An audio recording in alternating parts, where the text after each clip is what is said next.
Bueno, vamos a resolver entonces, en primer lugar, el ejercicio 5 y posteriormente el ejercicio 10 de la guía de soluciones.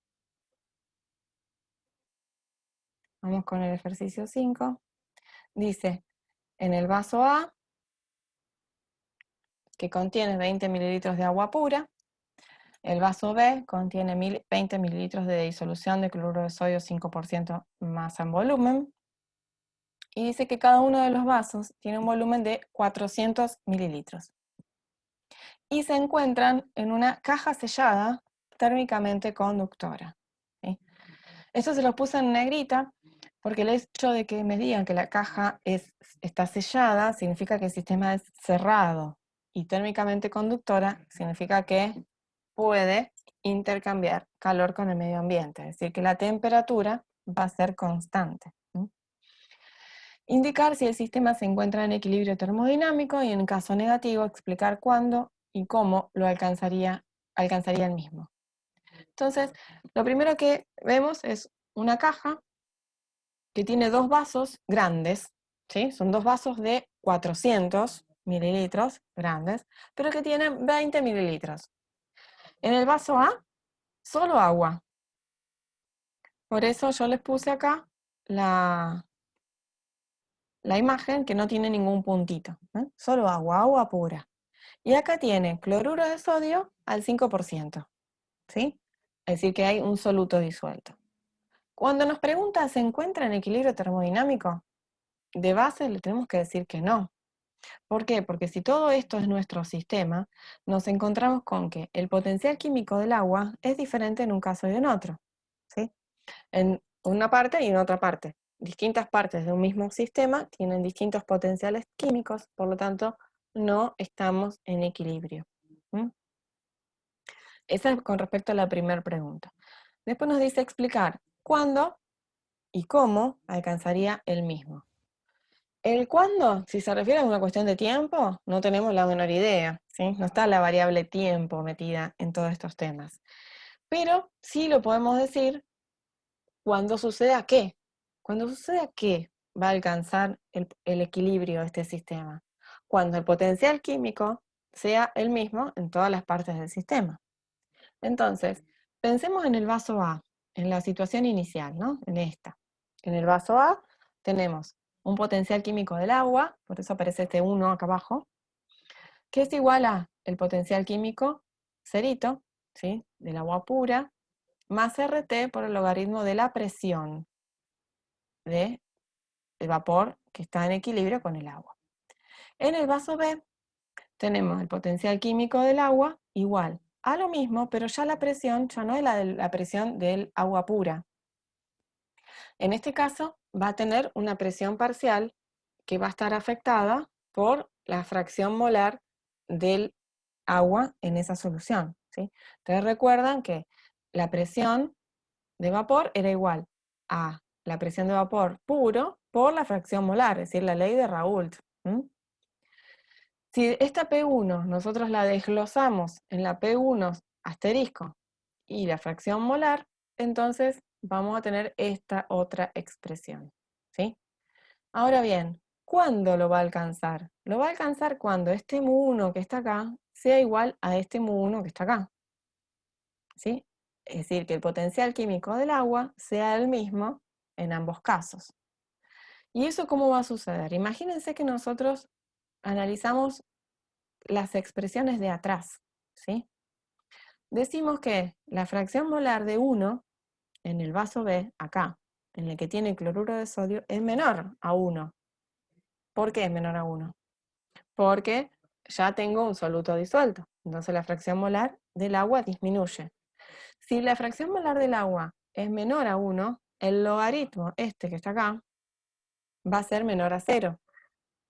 Por lo tanto, el potencial químico del agua en el vaso A va a ser más grande que el potencial químico del agua en el vaso B. Esta es la situación inicial. Ahí terminamos de confirmar que el sistema no está en equilibrio termodinámico. Entonces, ¿cuándo puede alcanzar el equilibrio de este sistema? Cuando todas las moléculas que están acá, que estaban acá, pasan al estado de vapor y luego se meten en el sistema, en el vaso B.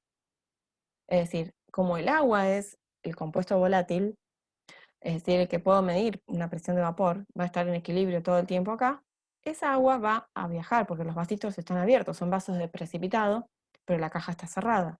Entonces, esas moléculas de agua van a venir hasta acá y a medida que esta que está acá, como tiene una presión de vapor diferente, las moléculas de agua se van a ir incorporando de a poco al otro vaso hasta que todas las moléculas de agua que estaban en este van a pasar a este. Entonces, en este caso tengo un único potencial químico del agua que va a ser el correspondiente a una expresión similar a esta, pero con otra fracción molar. Entonces, ¿está en equilibrio termodinámico? No. ¿Cuándo lo va a alcanzar? Cuando los potenciales químicos sean iguales. ¿Y cómo hace para que el potencial químico sea igual el del agua en todo el sistema? La forma que tiene de hacerlo es de viajar esas moléculas de agua en el vaso en donde había agua pura hasta el vaso en donde estaba la solución de cloruro de sodio y de esa forma tener un único potencial químico para todo el sistema. En el vaso B, ¿hay alguna duda hasta acá? Sí, como que yo no entiendo esa última parte de por qué pasa eso. Se supone que porque tiende a disminuir el potencial.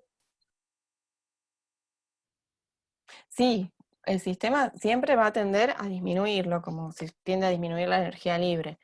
Entonces, ¿cómo hace para que todos, en particular, digamos, tiene que tener el mismo potencial químico en todo el sistema? Entonces, ¿qué hacen? Como no puede viajar el cloruro de sodio de acá para allá, porque el cloruro de sodio no es volátil, porque si no, lo que podríamos hacer es la misma cantidad de cloruro de sodio que la mitad del cloruro de sodio que está en el vaso B, viaja al vaso A y me quedó igualito de los dos lados iguales, ¿sí? Pero el cloruro de sodio no es volátil.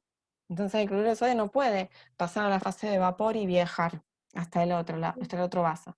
Entonces, ¿quién es el que va a viajar? Va a ser el agua, que es la parte del sistema que es volátil. Entonces, ¿cómo hace? Para que ese potencial químico, que es el más grande de todos, va a ser este, cuando el agua está pura, siempre. ¿Por qué? Porque yo acá le estoy agregando un término negativo. Entonces, si comparamos el potencial químico de un solvente puro y después lo comparamos con un solvente, con el solvente cuando ya hay un soluto disuelto, siempre el potencial químico del solvente en la solución va a ser menor porque la fracción molar es un número menor a 1. Entonces el logaritmo es menor a 0 y esto me queda restando. Entonces, siempre va a ser más estable de estas dos situaciones, esta es más estable. Entonces, ¿qué va a pasar con el agua del vaso A? Va a trasladarse hasta el vaso B. Pero imagínense de esta forma. Cuando tengamos acá moléculas de agua, esto es más intuitivo, por ahí no se lo tomen tan así, tan estrictamente hablando, ¿eh? Pero para que se lo imaginen. Acá hay agua que está en equilibrio con esta solución. A medida que esta solución, fíjense que esta tiene una presión de vapor menor a esta, ¿no? Entonces, ¿qué va a hacer? Como acá hay menor presión y acá hay mayor presión, es como que esta va a tender a salir, va a ocupar todo el sistema. Pero acá hay una menor presión de vapor, entonces como si estuviésemos haciendo vacío, como si estuviésemos chupando el vapor de un lado y trasladándolo al otro, porque acá tengo una presión de vapor menor que a la que tengo acá. Entonces, como si tuviese una pequeña bombita de vacío que está ahí, está chupando todo el tiempo a esas moléculas de agua que están en esta fase, que está acá arriba. Entonces, las aguas que están acá vienen para acá. Hace vacío acá. Entonces, ¿qué pasa? Las aguas de acá vienen para acá. Llegan hasta el punto. Hace vacío, se vienen a la solución. Y así sucesivamente, hasta que termina de pasar hasta la última gota de agua y en el vaso A no queda absolutamente nada. ¿Sí? No sé, es como medio raro, pero bueno, me pareció que estaba bueno esa comparación. Como piénsenlo como una bomba de vacío, hay una presión que es más chica ahí. Entonces como un vacío que se va haciendo para que vaya chupando las aguas del otro vaso. No sé si aclaro algo o la complico más. Sí, sí. ¿Sí? Bueno, ¿algo más de este problema? La parte A, la parte B. Vamos a la parte B. El vaso A ahora contiene 0,0100 moles de sacarosa, disueltos en 100 gramos de agua. El vaso sigue siendo grande, ¿eh? El vaso sigue siendo de 400, sigue siendo grande. Espera, profe, Sí. tengo una pregunta. Entonces la parte A solamente preguntaba esas dos cosas, si estaban en equilibrio termodinámico y cuándo lo alcanzaría. Nada más que eso, sí. Sí, sí. Ah, listo, bien. En la parte B decía, el vaso A contiene, ya en lugar de tener agua sola, agua pura, le mete sacarosa acá y sacarosa acá. ¿Sí? Sacarosa en los dos vasos, pero en el vaso A le pone poquito. Le pone 0,0100. Y en el vaso B le pone 0,0300. ¿Sí? La misma cantidad de agua, vaso grande, poquito líquido, le queda un poquito de sacarosa en uno, un poquito de sacarosa en el otro, y pregunta, calcular el contenido de cada vaso en el equilibrio, ¿sí? El vaso sigue siendo grande, de 400, esto para que no vuelque, no rebalse, ¿sí? Para que sepan que el resultado que me va a dar tiene que ser menor a eso. En una caja cerrada térmicamente conductora, todo lo mismo que antes. Es la misma caja, los mismos vasos de precipitado, la diferencia está en que no voy a poner agua pura y una solución de cloruro de sodio, pongo dos soluciones de sacarosa de distinta concentración. Entonces la pregunta es, directamente nos piden calcular el contenido de cada vaso en el equilibrio, después, bueno, de que se establezca, ¿no? Entonces pensamos, para que haya un equilibrio termodinámico, ¿qué es lo que tiene que pasar?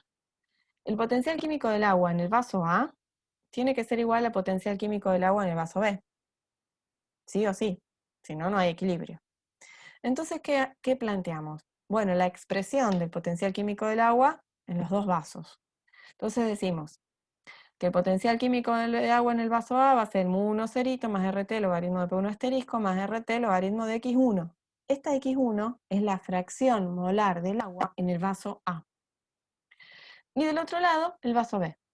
¿Sí? Entonces, el mu1 cerito más RT logaritmo de P1 asterisco más RT logaritmo de X1 en el vaso B. Mu1 cerito se va de los dos lados. Y RT logaritmo de P1 asterisco está de los dos lados. Entonces, ¿qué nos queda? Que RT logaritmo de X1 en el vaso A es igual a RT logaritmo de X1 en el vaso B. Si simplifico RT y simplifico el logaritmo, es decir, aplico E a la X1 en ambos miembros, obtengo que X1 en el vaso A tiene que ser igual a X1 en el vaso B. Es decir, ¿cuándo se va a alcanzar el equilibrio termodinámico? Cuando la fracción molar del agua en el vaso A sea igual a la fracción molar del agua en el vaso B. Si pensamos en esto, coincidimos en que la fracción molar de la sacarosa en el vaso A tiene que ser igual a la fracción molar de la sacarosa en el vaso B. No queda opción, ¿sí? Entonces, ¿cómo hago? ¿Saco sacarosa de un vaso y lo paso al otro? No puedo. ¿Por qué? Porque la sacarosa no es volátil. No va a pasar a la fase de vapor y viajar por arriba para llegar al otro lado. Entonces, ¿quién es el único que va a viajar? El agua. Entonces, como la sacarosa es un soluto no volátil, lo que va a tener que hacer es pasar agua desde A, que era el más diluido, al B, de forma tal que la concentración de sacarosa en los dos vasos sean iguales. Por lo tanto, vamos a calcular un N. ¿Qué será ese N? Bueno, es la cantidad de moléculas de agua, o de gramos, si lo vamos a expresar en masa, que va a pasar desde el vaso A hasta el vaso B. ¿Todo el mundo le queda claro que el agua va a ir del vaso A al vaso B? Más o menos, profe, yo me perdí en Vamos lo de... de, o sea, lo último de esto, lo de X1 igual a X1 y X2 igual a X2. Eso significa que...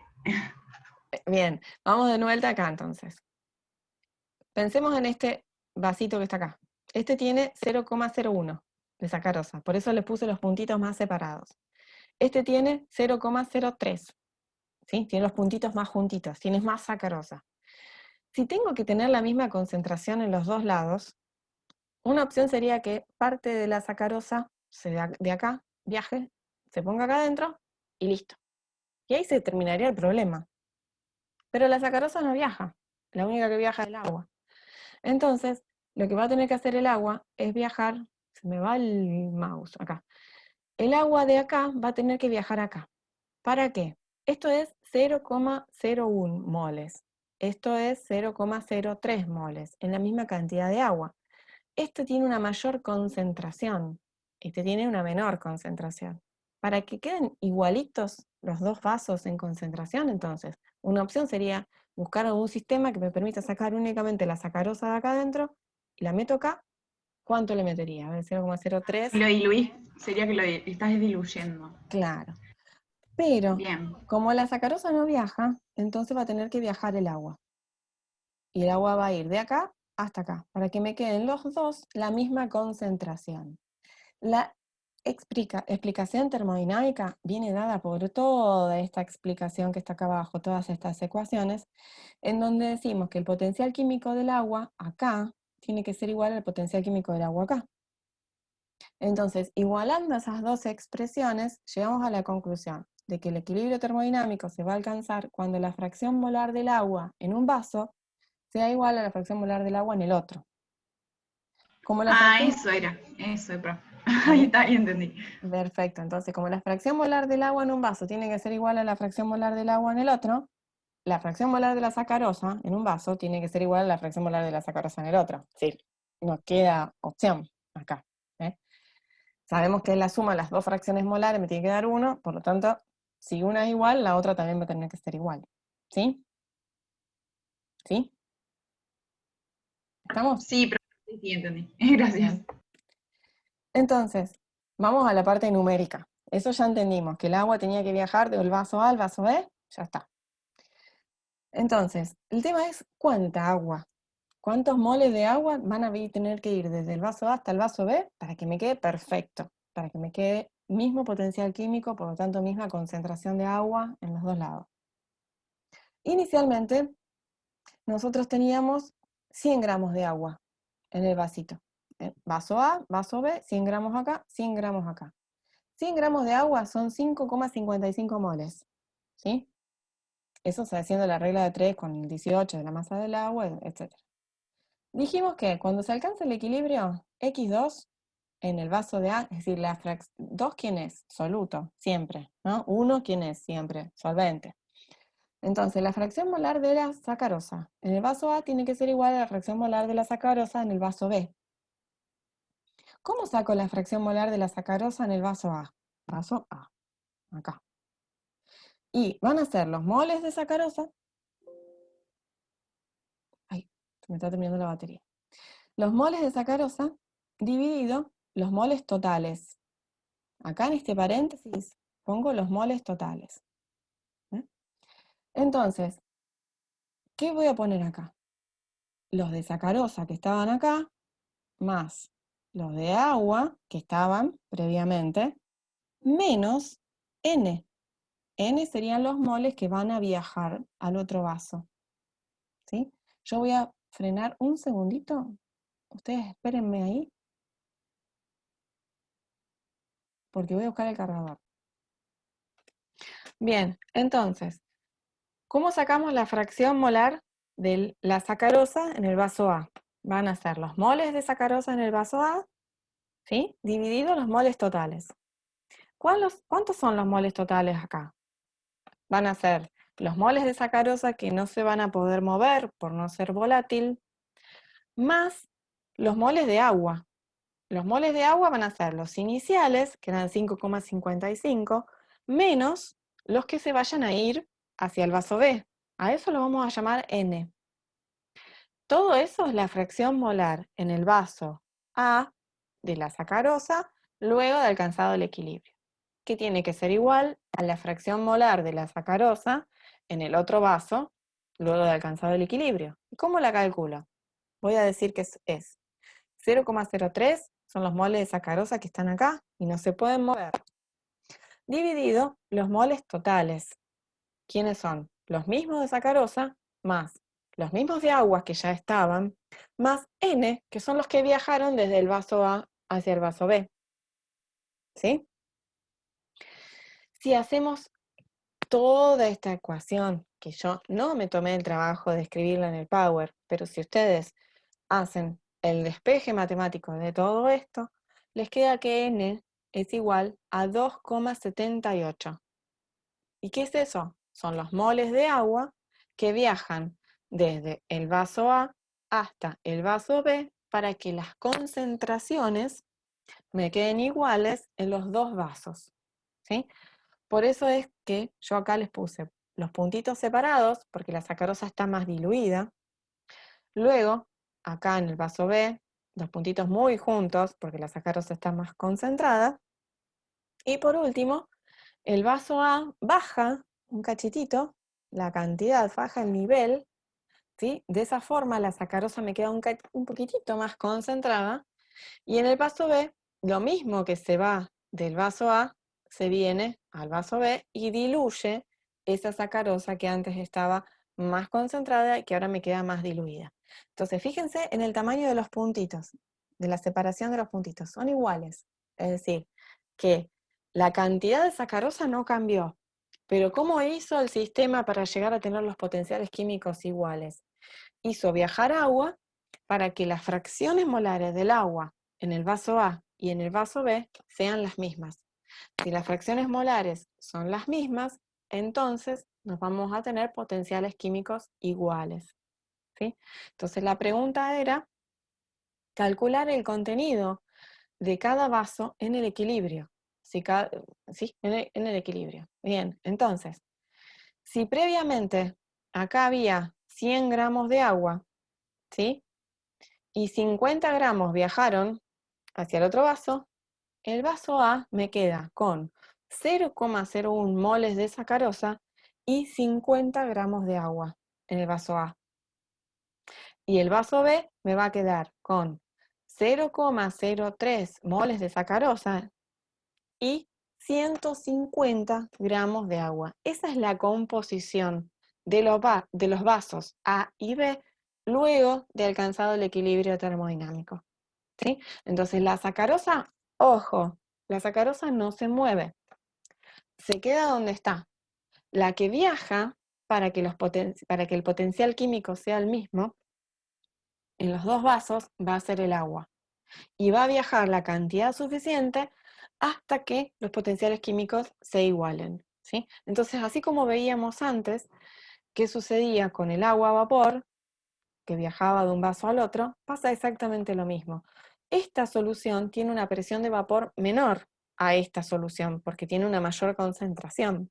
Entonces hace esa especie de vacío que va como tratando de atraer moléculas de agua hacia su espacio para que al final, cuando se alcance el equilibrio, las presiones de vapor sean iguales, ¿sí? Entonces, ¿cuándo el sistema alcanza el equilibrio termodinámico? Cuando los potenciales químicos son iguales. ¿Y cómo lo pienso yo intuitivamente? Bueno, cuando la presión de vapor de este vasito sea igual a la presión de vapor del otro vasito. En ese momento va a dejar de haber flujo neto, ¿sí? Va a haber flujo de moléculas de agua que suben y que bajan como en cualquier equilibrio dinámico, pero el flujo neto va a ser cero. El agua, ya las cantidades van a quedar definidas por esta que acabamos de calcular, ¿sí? Bien, hasta acá, ¿alguna duda? ¿Algo que me falte sumar a la explicación? ¿Nada? Profe, Sí. yo me perdí en la última parte que decía lo de las... no era de las composiciones en el final. ¿Acá? Bien. Sí, porque Sí. eso me lo olvidé de poner porque dice calcular el contenido de cada vaso en el equilibrio. Yo lo único que puse fue cuánto viajó. ¿Cuál sería entonces el contenido de cada vaso en el equilibrio? Luego, acá. Bueno, Claro, en eso. cuanto a sacarosa, la sacarosa queda igual. Es decir, 0,01 en el vaso A, 0,03 en el vaso B. Eso no cambió. Pero en el vaso A, como viajaron 50 gramos y había 100, en el vaso A me quedan 50 gramos de agua. Entonces, la composición del vaso A son 0,01 mol de sacarosa en 50 gramos de agua. Y la composición del vaso B será 0,03 moles de sacarosa en 150 gramos de agua. Esa sería la composición final. ¿Sí? ¿Por qué? Porque de este vaso salen 50, viajan a este vaso. Si los dos tenían 100, este que tenía 100 quedó en 50, y este que tenía 100 quedó en 150. Bien, gracias, profe. No, nada. ¿Alguna otra duda? Bien, cortamos entonces.